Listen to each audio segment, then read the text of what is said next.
Ele pode me explicar por que que um sujeito não pode poupar 548,01 por mês, mas pode pagar de dívida 548,01?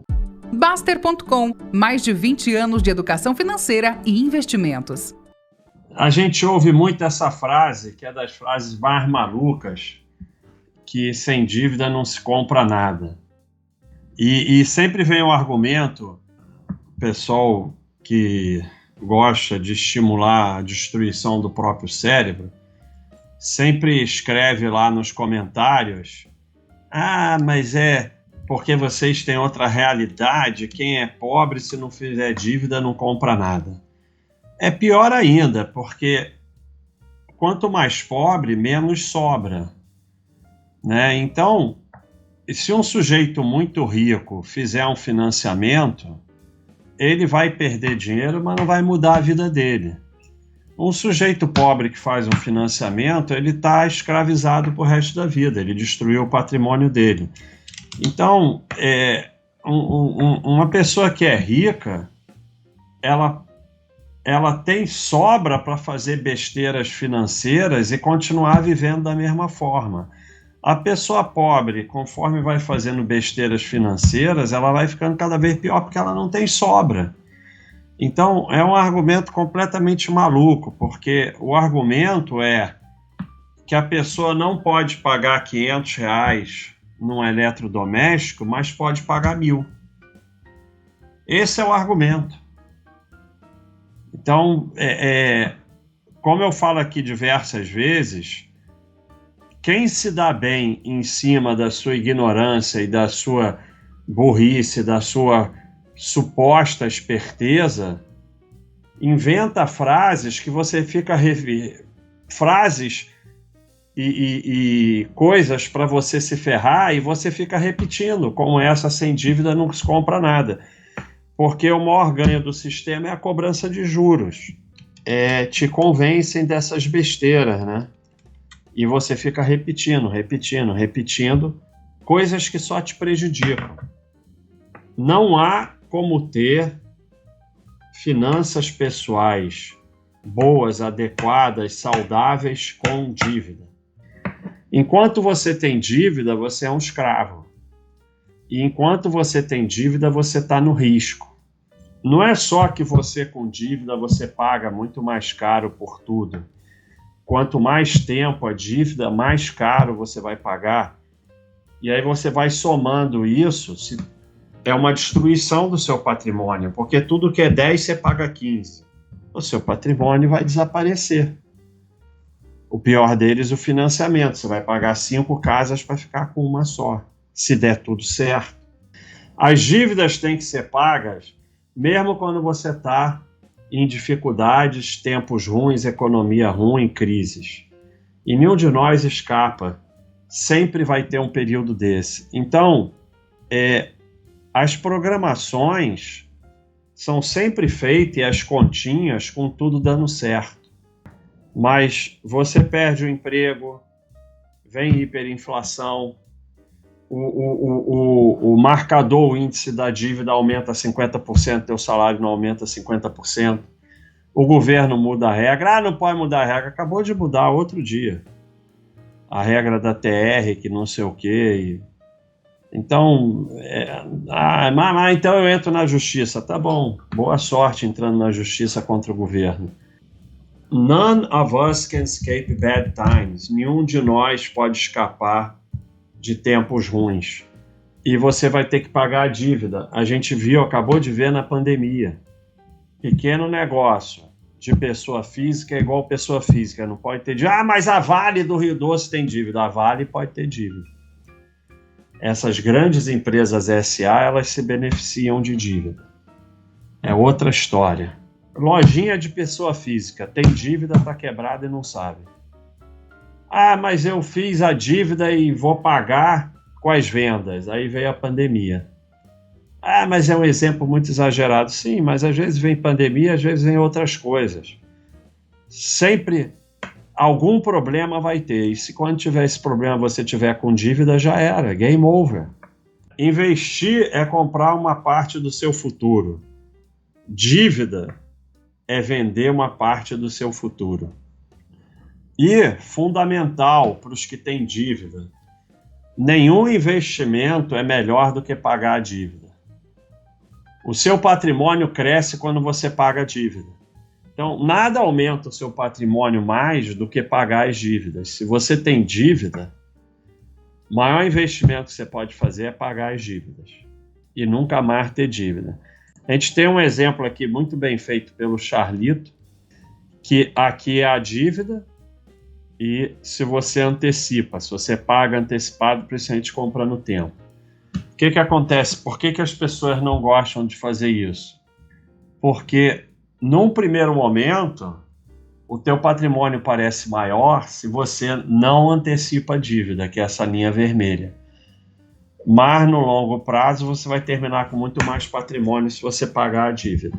Então, talvez não dê para ver aqui, compra de um refrigerador Brastemp, 443 litros, frost free, R$ 5.219 à vista, com desconto se você pagar no Pix, né? E pagando parcelado, você vai pagar R$ 6.576. Então, o que acontece? Aí, porque as pessoas ficam com a ideia maluca. Ah, mas eu vou ter que poupar 10 meses para comprar a geladeira, eu vou ficar 10 meses sem geladeira. Não. Você poupa uma parte do que você ganha e o que você vai comprar, você já tem o dinheiro guardado lá nos seus investimentos. Aí você vai e compra. Então, o poupador, ele sempre vai ter mais dinheiro, porque vai pagar aqui, ó, 5.219 na geladeira, enquanto que quem faz dívida vai pagar 6.576. Então, se ele poupou 548,01, que é a parcela, né, por 10 meses, ele já juntou o valor da geladeira, ainda sobrou 462. Mas não tem que ficar, ele já vem poupando. E após 12 meses, né, porque aqui vai pagar em 12 vezes, ele fica com a geladeira e mais 1.558. Enquanto que o endividado, ele vai terminar pagando 6.576. Então, na compra à vista, poupando o mesmo valor por mês que pagaria a prazo, em 10 meses você acumula com sobra. O devedor pagou 26% a mais no final de 12 meses. Agora, imagina fazer isso em todas as compras durante a vida.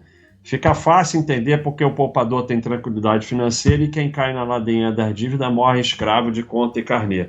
Agora, o sujeito que fica fazendo esses comentários malucos aí no YouTube, ele pode me explicar por que um sujeito não pode poupar 548,01 por mês, mas pode pagar de dívida 548,01.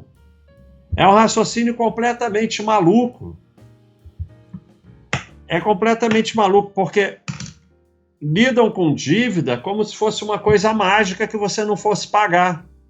Querem me convencer que você pode pagar um carnê de 548 e terminar pagando 6.576, mas não pode poupar 548 por mês e pagar só 5.219.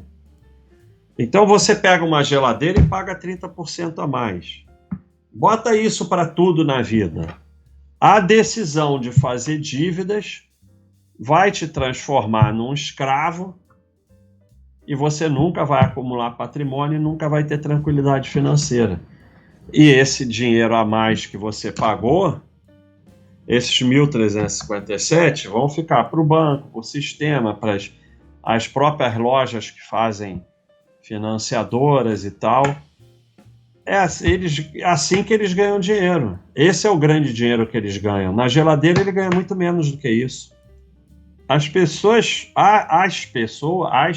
querem me convencer que é possível pagar 548 por 12 meses, mas não é possível poupar 548 por 10 meses. Que é possível, através do seu trabalho, pagar 6.576, mas não é possível pagar 5.219. Então, sem dívida não se compra nada, e aceitar essa imposição de dívidas do sistema é só uma forma de você estar espontaneamente se tornando um escravo.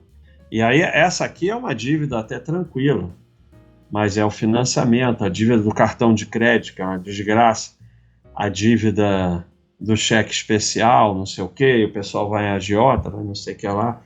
Sendo que cartão de crédito parcelado não é dívida. A dívida é quando você não paga o cartão em dia. O sistema botar isso na cabeça de vocês repetem sem pensar. Vou financiar o imóvel para fugir do aluguel. Já mostrei aqui, você não foge de nada. O custo de moradia é o mesmo no seu ou no alugado. Exatamente a mesma coisa. A única coisa é que você vai pagar 5, 6 imóveis e ficar com um só se tudo der certo. Porque para 30%, 40% perde o que pagou, perde o imóvel e ainda fica devendo dinheiro. Ah, mas eu não. Não tem eu não. Pode acontecer qualquer coisa com qualquer um. Quanto maior a dívida que você fizer e mais longa, mais o seu está na reta. Pode terminar tudo certo? Pode. Sempre pode. Quer dizer, no financiamento nunca vai terminar tudo certo, porque você vai ter sempre pago 3, 4 casas e ficado com uma. É difícil poupar, ficar morando de aluguel e poupar e comprar um imóvel à vista? É difícil. Mas é muito mais difícil pagar 5 imóveis e ficar só com um se tudo der certo. Porque se der errado, você perde o imóvel, perde o que você pagou e ainda pode ficar devendo. Toda hora acontece. A gente tem aí o quadro que mostra 30%, 40% de inadimplência. Ninguém te dá nada de graça. O banco não te dá nada pelos seus belos olhos. É exatamente assim, uma postagem espetacular do MBAF. Uma coisa que eu percebo nessa continha do financiamento é que quem quer financiar sempre faz questão de errar a conta e ficar se enganando. Tipo, o valor da parcela é de R$2, R$3 por mês, já aluguel na mesma região em dólar é por volta de $5.000. Um conhecido comprou um apartamento há 20 anos atrás, financiou, na época valia 5 centavos e um pão francês, hoje vale R$200 milhões. Se ele não tivesse financiado, não ia ter nada hoje. Meu gerente disse que a parcela cai em torno de R$200 por mês, dentro de uns 2 anos o banco me paga para eu morar na casa. Então, obviamente, ele está exagerando, mas é exatamente isso que acontece. A única coisa certa quando você financia e quando você faz uma dívida é que você está no ferro. Os outros são tudo, pode acontecer ou não. Então, para se enganar, a pessoa vai para qualquer caminho.